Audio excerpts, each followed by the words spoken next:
Ready to turn plastic waste into profit? Here's how to start your own plastic recycling business from scratch. First, research your local market. Identify the types of plastic waste available and the demand for recycled materials. Next, register your business and ensure you comply with all environmental regulations. Secure the necessary permits and licenses to operate legally.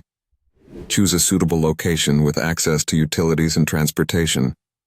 Invest in essential equipment, shredders, granulators, washing units, and extruders. Source plastic waste from local collection centers, businesses, or communities. Develop a sorting process to separate plastics by type and quality. Clean, shred, and process the plastics into pellets or usable forms. Build relationships with buyers, such as manufacturers or wholesalers, who need recycled plastic. Focus on quality control to stand out from competitors. Promote your business through local networks and online platforms.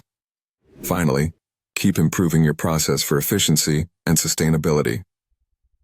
With dedication and smart planning, your recycling business can make a real impact and generate steady income.